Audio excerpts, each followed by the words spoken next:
श्री विष्णु सहस्त्रनाम के विधिवत पाठ में सबसे पहले पूर्व भाग आता है, फिर पूर्व न्यास आता है और फिर ध्यान आता है। उसी के बाद में स्तोत्र का पाठ आरंभ होता है। परंतु चूंकि इस श्रृंखला का उद्देश्य है स्तोत्र के भाव, उसके अर्थ को समझना, हम भाग, न्यास और ध्यान पर चर्चा नहीं करेंगे। तो अब बिना किसी विलंब के आइए आरंभ करते हैं विष्णु सहस्त्रनाम के पहले श्लोक से। पहला श्लोक, जो पहला मंत्र है जिसमें भगवान विष्णु के 9 नाम आते हैं, वो है ओम विश्वम विष्णुर वषट्कारो भूत भव्य भवत प्रभुः भूतकृद भूतभृद भावो भूतात्मा भूत भावनः। यहाँ पर यदि उच्चारण में कुछ त्रुटि हो गई हो तो क्षमा करिएगा। उद्देश्य यहाँ पर उच्चारण नहीं है बल्कि भाव और अर्थ है। अब यहाँ पर सरल शब्दों में जो इसका अर्थ आता है वो ये है विश्वम, अर्थात जो विश्व है, विष्णु जो इस विश्व में ही है, अर्थात विश्व की हर एक वस्तु में जो व्याप्त है वही विष्णु है। विश्वम विष्णु। वषट्कारो, वषट्कार का अर्थ क्या है? वषट के अंदर इसका अर्थ जो आता है वो होता है एग्जिस्ट करना, होना, जो है, और जो इसको करता है, जिसके कारण है, वो वषट्कार है। तो विश्वम विष्णुर वषट्कारो भूत भव्य भवत प्रभुः।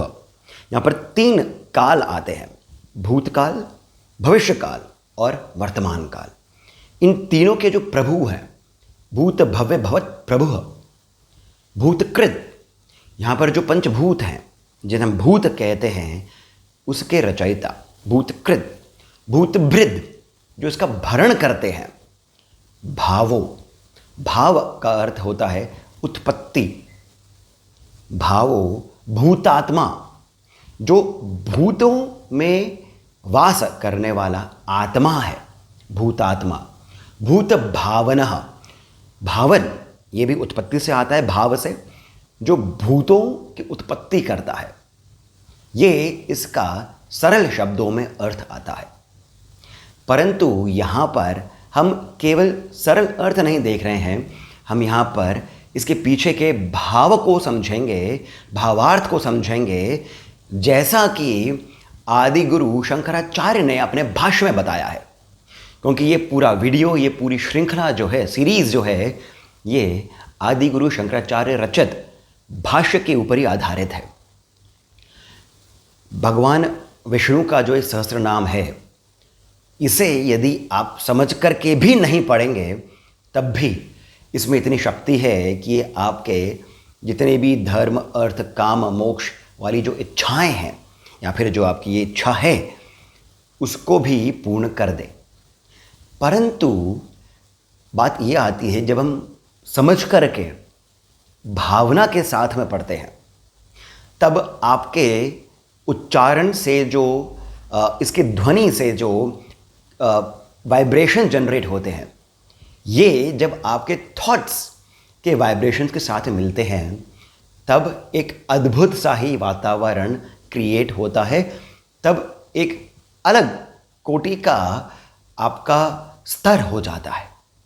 इसी कारण बहुत आवश्यक है कि आप जो भी मंत्र, जो भी स्तोत्र पढ़ रहे हों, कोशिश करके, प्रयत्न करके यदि आप उसका अर्थ जान सकें, और फिर जब आप पाठ करें तब उस अर्थ के साथ में आप उसका पाठ करें, तब आपको वो स्तोत्र याद भी हो जाएगा और साथ ही साथ आप उसकी जो शक्ति है उसे इन्वोक कर पाएंगे, उसे अपनी ओर आकर्षित कर पाएंगे, बुला पाएंगे, पुकार पाएंगे। ये इसका गहरा साइंस है और इसी कारण हम इसका अर्थ भी समझ रहे हैं। तो अब यहाँ पर शंकर ने, आदि गुरु शंकराचार्य ने किस प्रकार से एक एक शब्द का अर्थ बताया है। पहला आता है विश्वम। इसका अर्थ जो आता है वो ये है, वो जो जगत का कारण है। जगत का कारण कौन है? स्वयं ब्रह्म। यहीं पर ही शंकराचार्य ने एक और शब्द प्रयुक्त किया है विश्वम के लिए, विरिंची। विरिंची ये जो शब्द है ये ब्रह्मा और महादेव शिव के लिए भी प्रयुक्त होता है। तो ब्रह्मा विष्णु महेश तीनों के लिए ही विरिंची शब्द प्रयुक्त होता है, जिसका अर्थ है वेरियस फॉर्म्स, विभिन्न प्रकार। यहीं से ही हम समझ सकते हैं जो विभिन्न प्रकार विश्व में जो है, जिसके कारण विश्व बनता है, वही विश्वम कहलाता है, वही ब्रह्म है, वही जगत का कारण है।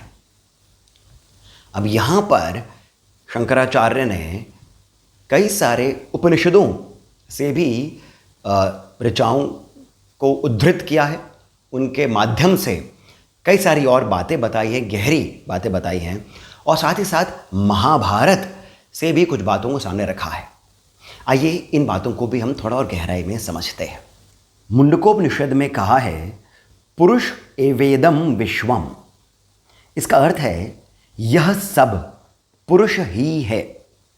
अब यहां से बात आती है कि पुरुष का अर्थ क्या हुआ। पुर, इसका अर्थ होता है शरीर, और पुरुष वो जो उसमें वास करता है। शांति पर्व में महाभारत के ये कहा गया है पुरम शरीरम तस्मिन शेते पुरुषः, अर्थात जो इस शरीर में वास करता है वही पुरुष भी है। अब यहीं पर शंकर तैत्तिरीय उपनिषद से एक अर्थ उद्धृत करते हैं, जिसमें ब्रह्म के बारे में कहा गया है उसे रचकर उसी में प्रविष्ट हो गया। ऐसा ब्रह्म के बारे में कहा है कि वो उसे रचकर, अर्थात विश्व को रचकर, जगत को रचकर उसी में प्रविष्ट हो गया। इसका एक और अर्थ ये भी निकलता है जिसमें मरकर प्रविष्ट होते हैं। ऐसी दो उक्तियां तैत्तिरीय उपनिषद के इस भाग से शंकर ने बताई हैं, और वे कहते हैं कि इन दोनों ही प्रकार से ये बात स्पष्ट हो जाती है कि ब्रह्म विश्व है। साथ ही साथ यहां पर शंकराचार्य कहते हैं न किंचित परमार्थतः सदस्ते, अर्थात ब्रह्म के अतिरिक्त कुछ भी सत्य नहीं है। तो यहां से एक बात आ जाती है कि विश्व ब्रह्म है, पुरुष विश्व है, और ब्रह्म ही सब कुछ है, अर्थात सब कुछ पुरुष ही है। तो अब बात यहां पर आती है कि पुरुष कौन है।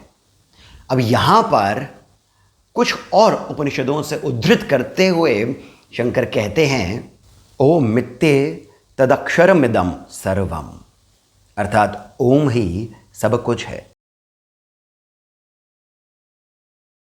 कठोपनिषद में कहा है इस अक्षर को जान लेने पर जो जिस वस्तु की इच्छा प्रकट करता है उसे वो वस्तु प्राप्त हो जाती है।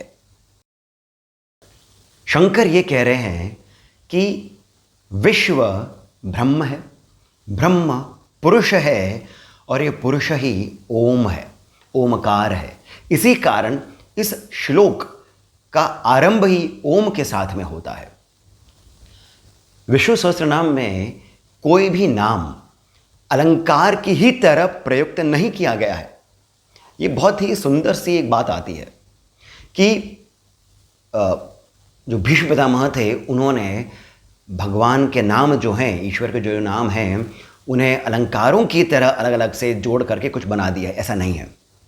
यहाँ पर हर एक शब्द का अपना एक क्रम है, यहाँ पर हर एक शब्द का अपना एक अर्थ है।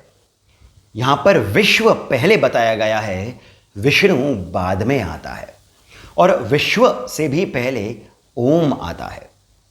यहाँ पर क्रमबद्ध रूप से जब हम चलते हैं तो बात यही आती है कि ये जो ओम है यही विश्व है, ये जो विश्व है यही पुरुष है, पुरुष ही विश्व है, यही ब्रह्म है। ऐसा शंकर अपने भाष्य में कहते हैं। और फिर वे एक छोटा सा एक प्रसंग बताते हैं महाभारत से, जिसमें वे कहते हैं कि जब भीमसेन हनुमान जी से मिले थे तब वे उस समय, जब तक वे जानते नहीं थे कि ये हनुमान हैं, तब भीमसेन ने ये कहा था उस वानर को कि मैं तुम्हें लांघ नहीं सकता, क्योंकि हर एक विषय में, हर एक वस्तु में पर ब्रह्म का वास है। यदि मैं तुम्हें लांघता हूं तो मैं उस पर ब्रह्म का अपमान कर रहा हूं। और जब मुझे उस पर ब्रह्म का अनुभव है, बहुत गहरी बात आती है कि भीमसेन को भी अनुभव था। वे कहते हैं जब मुझे उस पर ब्रह्म का अनुभव है तब तो मैं ये कार्य कर ही नहीं सकता हूं, अन्यथा मैं केवल तुम्हें ही नहीं इस पर्वत को भी पवन पुत्र हनुमान की तरह लांघ कर चला जाता। बहुत सुंदर सा ये प्रसंग यहां पर आ जाता है। तो इसका अर्थ विभिन्न रूपों में शंकर यही करते हैं कि सब कुछ विश्व है, विश्व ही ब्रह्म है, और जितना भी हम विश्व में देखते हैं, वो वस्तु हो, वो विषय हो, सब कुछ ओमकार ही है। इसका भाव अंत में यही आता है कि कुछ भी ब्रह्म से भिन्न नहीं है। इसी कारण भगवान विष्णु का एक नाम विश्वम आता है।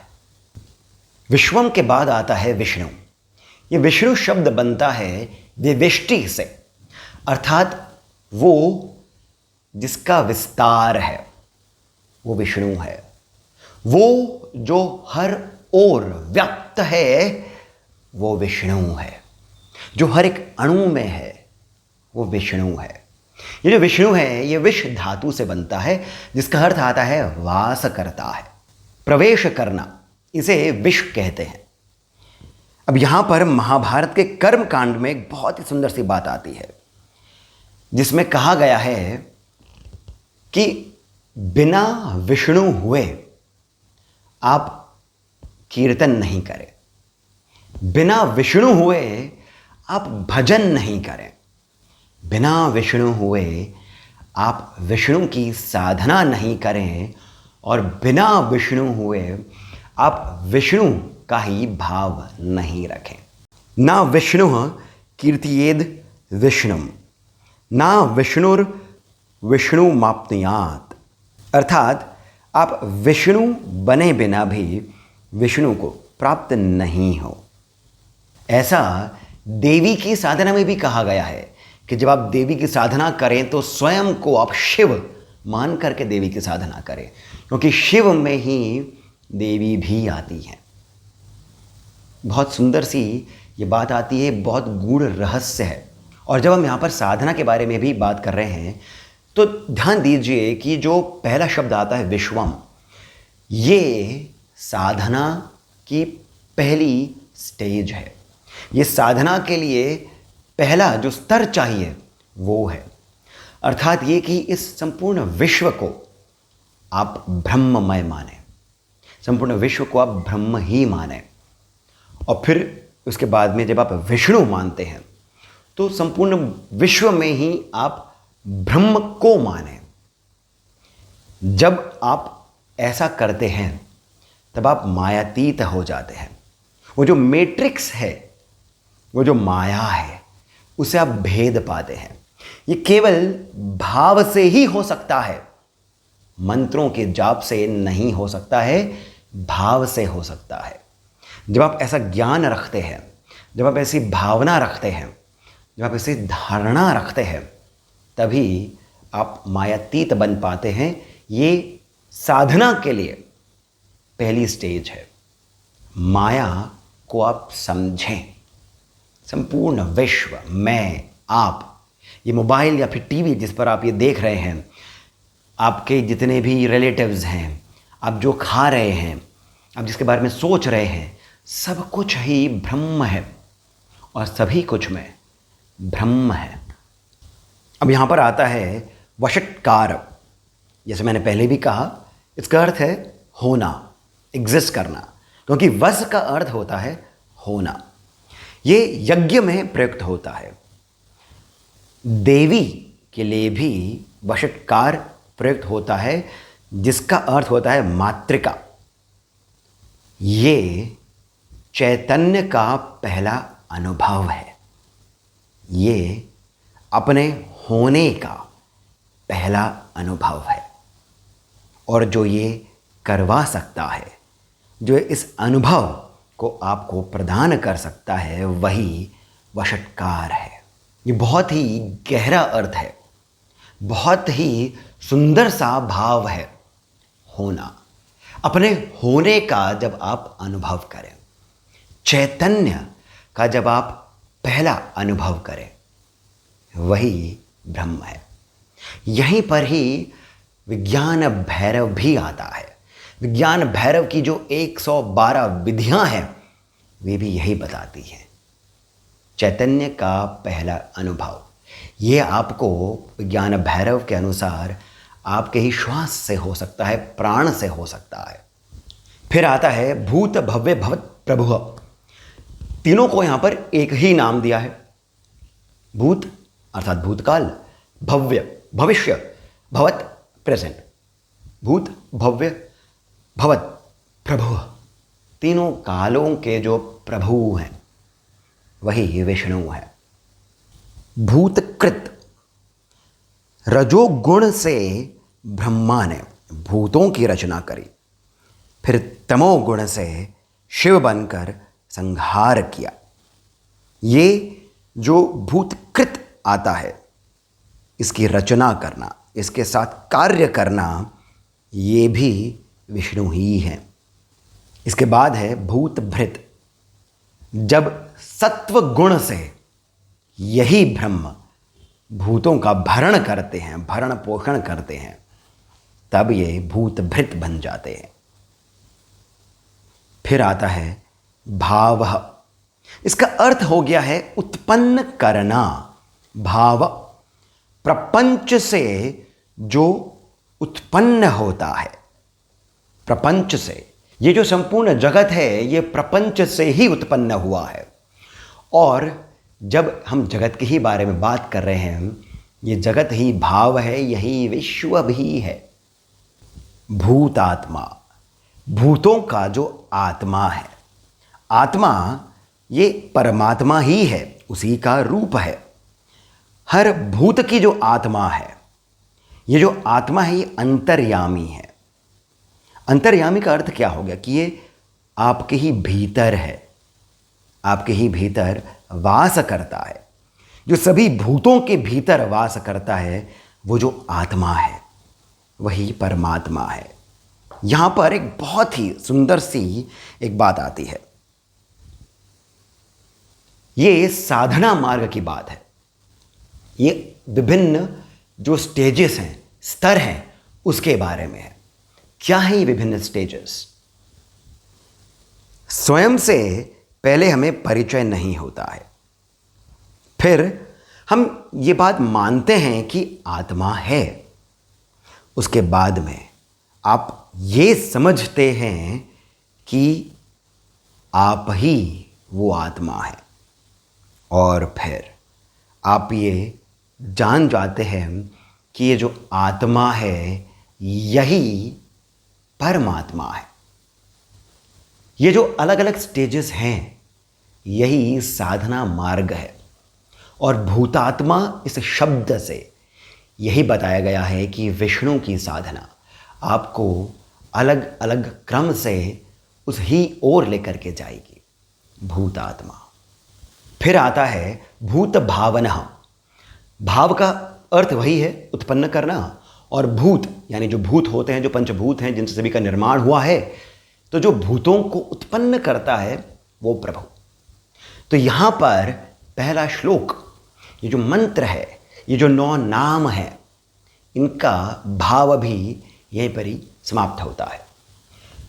शंकराचार्य ने बहुत ही विस्तार के साथ में अपने भाष्य में एक एक शब्द का अर्थ, उसका भाव, उसके विभिन्न धारणाएं बताई हैं।